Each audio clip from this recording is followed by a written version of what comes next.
Hey guys, it's Tim for MVB Machine. Today I wanted to show you these insert drills that I use. I primarily use them for roughing holes. Um, this one is a 1.2 inch drill. This is what the insert looks like. Basically two holes to hold it into the holder and a little slot that keys it in there. And this one is inch and 7/8. That's what the insert looks like for that one. And each one of these tools holds like a range in their size area of different inserts. So you can have this one with a bunch of different inserts to vary the size of the hole, and this one as well. I've used this one quite a bit to rough in holes. I haven't used this one in a while, so I'm going to have to play with the speeds and feeds, but these are both made by Allied Machine and Engineering Company, which is AMEC is short for that, and they're real nice drills. I've used them for quite a while, and they save a lot of time. So let's get over to the machine and I'll show you how these work. Okay, we're over at the machine. This is a plate that I used a few videos ago in the fly cutter versus face mill video. It's approximately 1 inch thick, and we're going to start out with the 1.2 inch drill. Then we're going to use the follow with the inch and 7/8 drill, and then we're going to finish the hole to 2 inches with the carbide end mill, and then we'll radius the edge on that. You won't be able to hear me probably during this video, so I'll put the feeds and speeds that I'm using. I'll overlay it when I edit the video, and I might have to do some adjustment on the bigger one. It's been a while since I've used it, so if it starts to sound too crazy, I'll have to adjust it. So here we go.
Stop that for a second and I'll show you what that hole looks like before I finish it. And that will be a pretty good right on size hole is what that'll check. It's a little bit rough, probably because of my feeds weren't quite right, but so far we've got 2 minutes and 5 seconds into the part. So now I'll finish it. I'm going to get rid of the chips. And I like to mill with carbide end mills, mill dry without any coolant. So here we go with the end mill.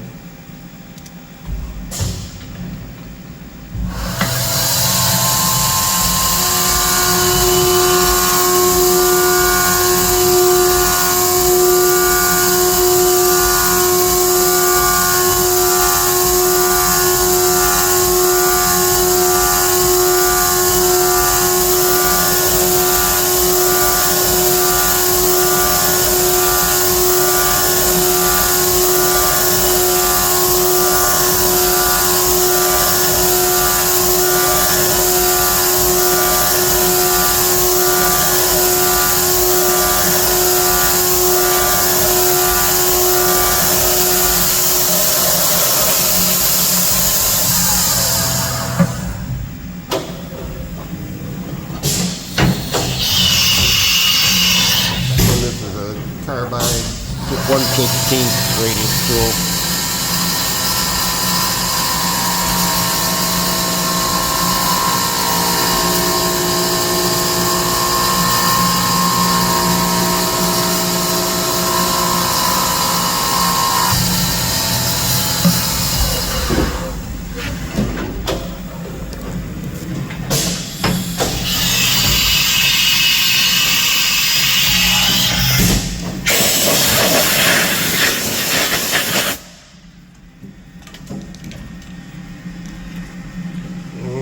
That's what that hole looks like. So we've got total 3-minute 34-second cycle for the whole operation. So if you like this kind of video, find this information interesting, please leave a like, and if you're not subscribed already, please subscribe, and thank you for watching.